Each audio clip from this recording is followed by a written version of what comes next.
All right, so the do now, as far as your do now, complete the do now on the discussion board, but we're gonna go over it. So if you are live in full effect, then you'll be good. Remembering to find slope, m equals y2 minus y1 divided by x2 minus x1. So you have your x1, your y1, your x2, your y2. So the slope here would equal 7 minus 1 over 2 minus 4. And that gives me 6 over negative 2, which equals negative 3. So that's my first slope. My second slope would equal, here's the x1, the y1, the x2, the y2. That gives me 1 minus negative 2 over 0 minus 1. A negative times a negative is a positive. So that gives me 3 over negative 1, which equals negative 3. So therefore, the slopes are the same. So these are parallel and not intersecting. I did what?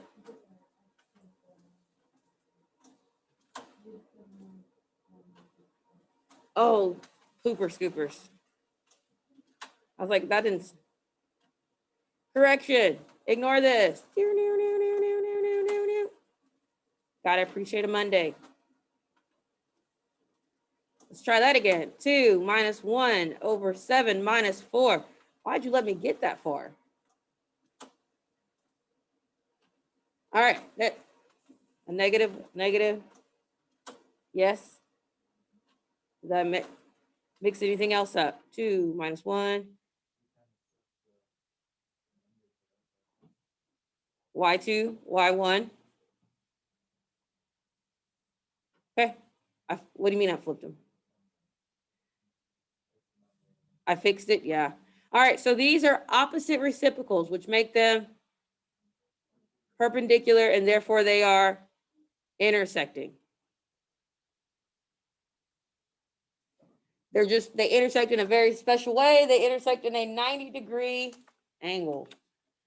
All right, so if you didn't know how to do it and you hadn't did it, you would do what we did the right way for line 1, for line 2.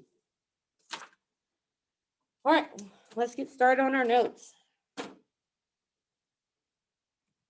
So today, notes, solving linear system substitution. This is part 1 of today's notes. Today is a note day. All right, so follow these steps when solving by substitution. Step 1, solve one equation for one of the variables. Step 2, substitute the expression for this first variable into the other equation and solve for the second variable. Step 3, substitute the second variable's value into either equation and solve for the first variable. And then step 4, check the solution in the other original equation. So it's a lot of literally substitution. Substitute, substitute, check, substitute, substitute, check. All right, so it's one thing to see it in words, but it's another thing to see it in action. So let's put it into action.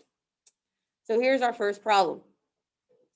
Okay, so we have 1, 2, equation 1 and equation 2. And step 1 tells us to solve one equation for one of the variables. Well, you got to decide which equation is the easiest to get a variable by itself. Well, equation 2, it would be super easy to get x by itself. So for step 1, I'm going to get x by itself in equation 2, which means x equals negative 2y plus 10. Agreed? Or 10 minus 2y, however you want to write it. Or x equals 10 minus 2y. So that's step 1, is to get one of the variables by itself. Step 2 is to substitute that expression into the other. So we're going to plug from what we got step 1 into equation 1. So where x is, I'm putting 10 minus 2, 1. So we have 4 times 10 minus 2y plus 3y equals 10. And we're going to solve for y.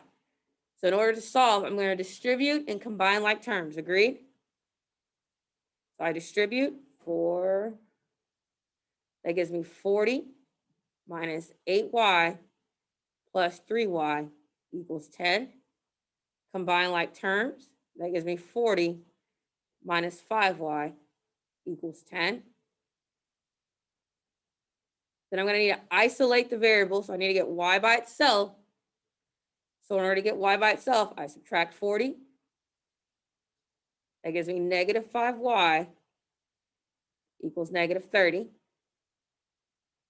Divide by negative 5. And that gives me y equals 6. So I have found the y.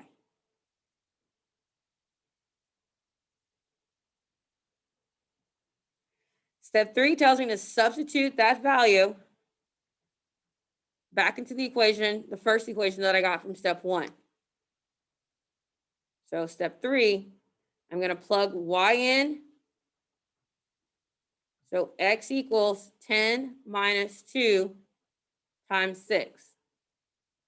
So x equals 10 minus 12. So x equals negative 2.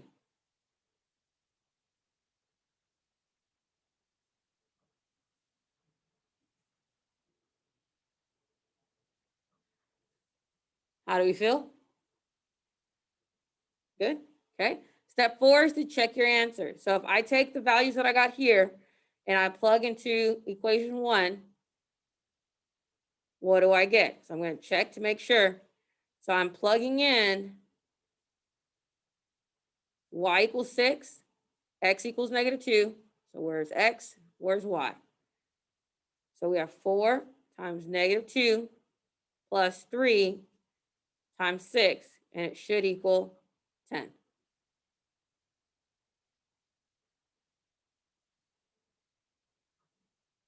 So 4 times negative 2 is negative 8. 3 times 6 is 18. Negative 8 plus 18 is 10. So we did it right, and therefore our solution is negative 2, 6.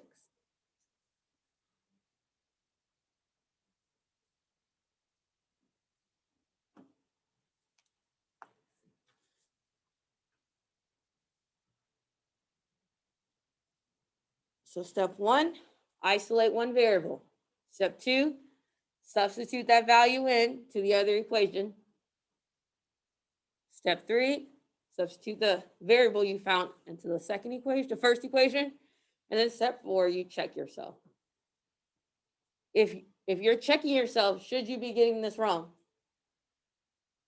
No, because you have the tools to say, oh, I did it right or I did it wrong. Okay? All right, we're going to do one more practice together. We're going to do a practice together, and then you're going to do a practice on your own. Cool? All right, so we have x minus 2y equals 5, and 4x plus 3y equals 9. So which equation would be the easiest to get a variable by itself? The first one, right? I can easily get x by itself, right? And how would I get x by itself? How would I get x by itself? What needs to go? The negative 2y, right? And how do I move the negative 2y?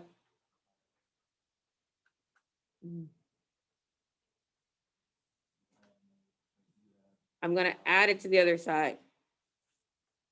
So I end up with x equals 5 plus 2y. So that's step 1 done.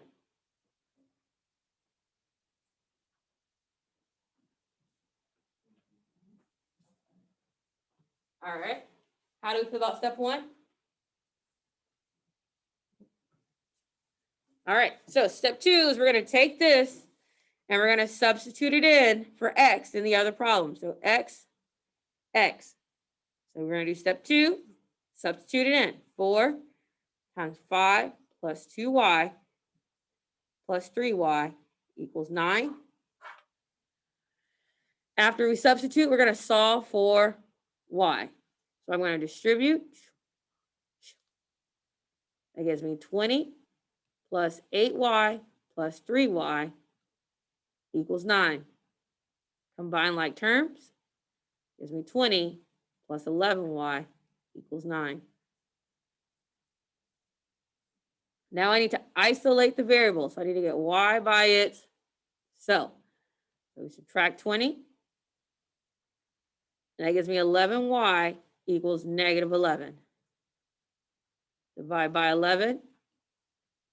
So y equals negative 1.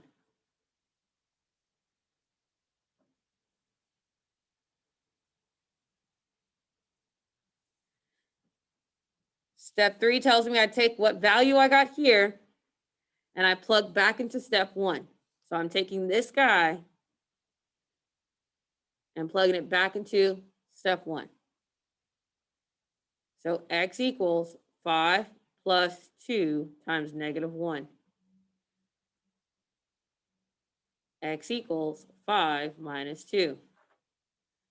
What's 5 minus 2? 3. So x equals 3.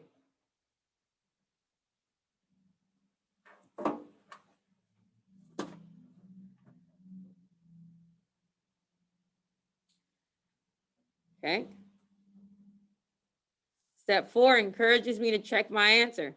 So I'm going to take the values that I got and plug into the one that I did not substitute in for. So into 4x plus 3y equals 9. We're going to use the 4x plus 3y equals 9. I'm going to put 4. For x, I'm putting a 3. And for y, I'm putting a negative 1. 4 times 3 is 12. 3 times negative 1 is negative 3. 12 minus 3 equals 9. I did it right, so therefore my solutions are 3, negative 1. That's my solution.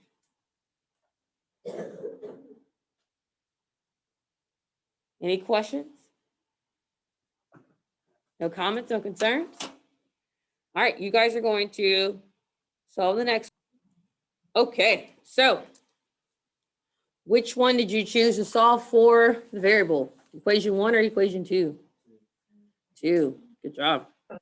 We chose to get x by itself. So in step 1, you should end up with x equals 12 minus 2y. How do we do on step 1? Perfect.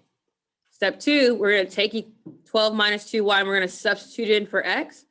So we have 7 times 12 minus 2y minus 3y equals negative 1. Then we distribute and we get 84 minus 14y minus 3y equals negative 1. And we get 84 minus 17y equals negative 1. Subtract 84. And we ended up with negative 17y equals negative 85. Divide negative 17. And you should end up with y equals positive 5. How do we do on step 2? Good? Little math mistakes? Yeah.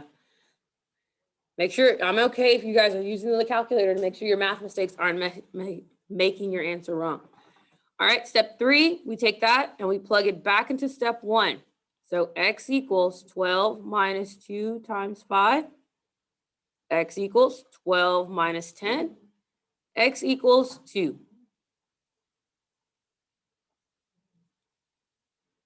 And then step 4, we're going to check ourselves. So we're going to take our 5, our 2, and we're going to plug it into equation 1 because that's not the one that we solved for, right? So we're going to take 7 times 2 minus 3 times 5, and it needs to equal negative 1. 14 minus 15, does that equal negative 1? Yes. So therefore, our solution should be 2, 5. And your solution is written in parentheses and no spacing in between, AKA an ordered pair. How do we feel? If you made a mistake, do you see where you made the mistake at? Cool. All right. That's substitution. Cool. Okay. Now, remember, I don't just teach you one way of solving things. I teach you multiple ways. So we're going to also learn what's called elimination. Okay. So solving linear systems with elimination. So our steps that we follow, We want to arrange the equation with like terms in columns. Okay, so it needs to be written in standard form. And our standard form is the ax plus by equals c. Okay. And we're going to circle the like terms for which we want to obtain coefficients that are opposites. Opposite coefficients mean one is positive and one is negative. And that's so that they can cancel each other out. We want to identify the least common multiple and multiply each term of one or both equations by an appropriate number. Then we're literally going to add the equations vertically together. What's going to happen is that things are going to eliminate. Okay? Then we're going to solve the remaining variable. We're going to substitute the value obtained in step 4 into either the original equation and solve for the other variable, into either of them. And then step 6 is to check your solution. Now, this seems like more steps than substitution. However, when you start going through it, it's about the same amount of time that it takes to do substitution. All right, it becomes down a preference on which one you want to use for certain types of problems. Some problems lead themselves to elimination and some problems lead themselves to substitution. Are we ready? Okay, so step 1 tells us to make sure that we're written in standard form and that our like variables are lined up. So I'm written in standard form, my like variables are lined up, so I'm good to go. So that satisfies step 1. Okay.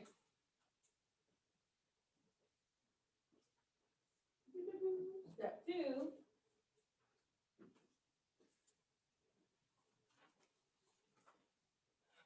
Step 2 tells us to find an LCM. So we have to decide which ones we want to get rid of. So do we want to solve for x first or do we want to solve for y first?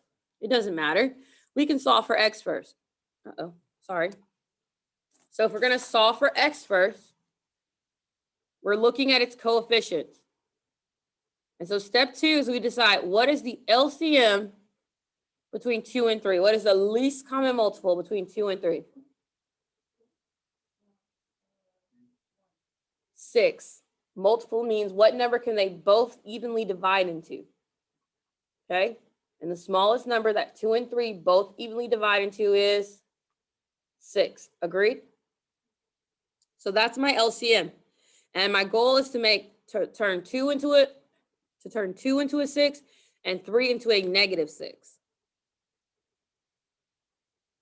So in order to turn 2 into a 6, I'm going to have to multiply every term by 3. Does that make sense? So I would multiply every term by 3. To turn 3 into a negative 6, I'm going to multiply every term by negative 2. So I'm going to write it all out. Normally you do not have to, but I'm going to.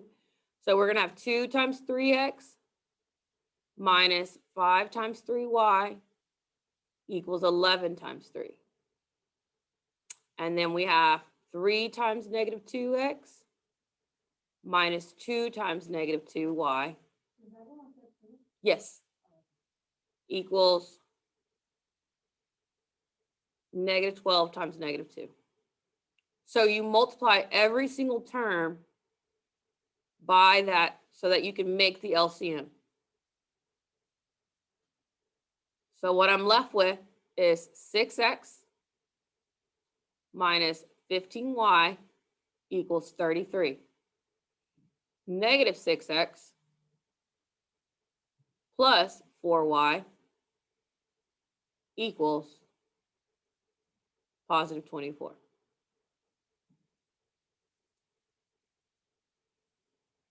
That is step 2.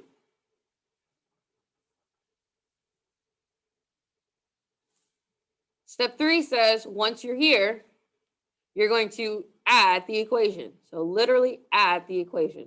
That line got a little wonky. Let me try to make it better. So you vertically add the equation. 6x minus 6x is going to give you 0, right? Negative 15 plus 4 gives me negative 11. And 33 plus 24 gives me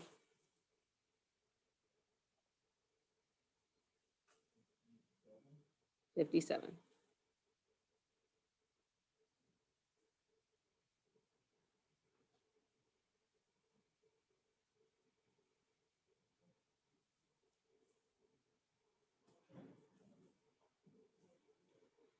And then we're going to divide. So y equals negative 57 over 11. All right, so 4 is we're going to solve for the remaining variable, which we did. So that was step 4. And we get that y equals negative 57, 11. All right, so step 5, you're going to take what you got and you're going to substitute into the other equation. Now, that doesn't look pretty and doesn't sound pretty. So for step 5, if you don't like what you have to substitute in, you also can just do another form of elimination. So you then can decide to eliminate the other variable the exact same way you just did this. And for the sake of us having fractions, we're going to do that. So this time our goal is to eliminate 5 and 2. So it will be the LCM between 5 and 2. 10. Make sense? Okay. What my Algebra 2 teacher had us do is she always had us change the sign of the bottom one. Do you have to change the sign of the bottom one? No, but that's what she had us always do. So you remember how I told you guys we multiply the bottom one by -2? That's because that's literally what I was taught to do, was to multiply the bottom one, to alter the bottom one. But you don't always have to. I've been trying to make myself stop now for over a decade, and I haven't been successful. But it's a good rule, and it helps you just to find a routine and a pattern. So I'm going to multiply this by -5, and I'm going to multiply this set by +2. So what that ends up looking like, remember, you're multiplying every single number. So 2 times 2, x minus 5 times 2y equals 11 times 2. And then you're multiplying 3 times -5, x minus 2 times -5, y equals -12 times -5.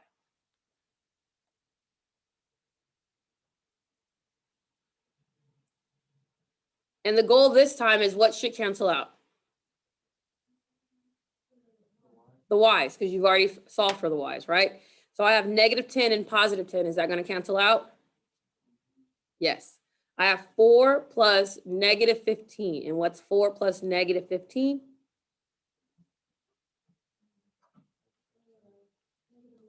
-11x. I have 22 and 60. 22 and 60 makes, divide by -11, divide by -11. So your x equals -82 over 11.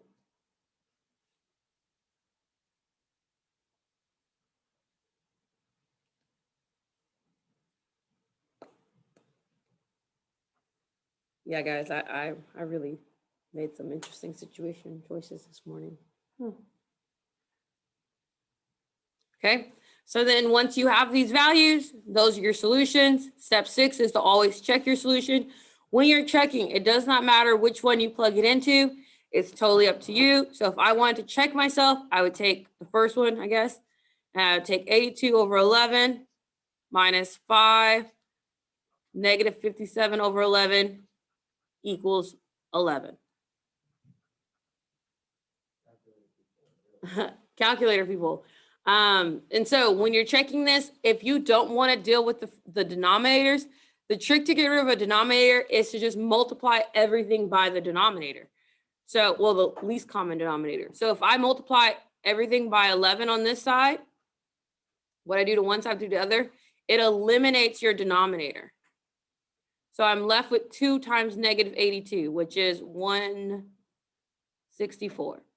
I'm left with 5 times -57, which is 5, 3, 25, 285 equals 121.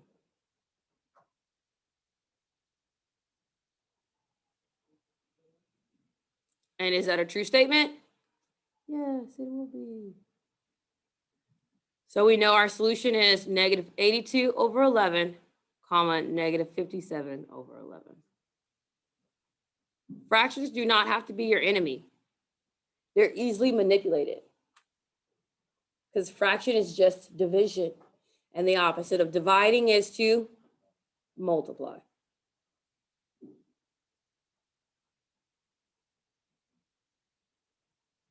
Fractions are our friends. Say it with me.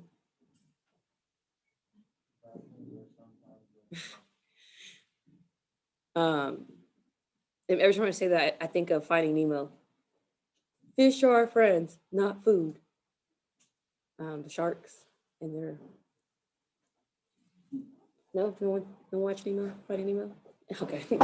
All right. Let's do a nicer one. Hopefully I didn't make up math on this one. Okay, so again, you're deciding which variable you want to eliminate, X, Y, or, oh wait, the bell's about to ring on us. So we'll pause. We will continue this tomorrow.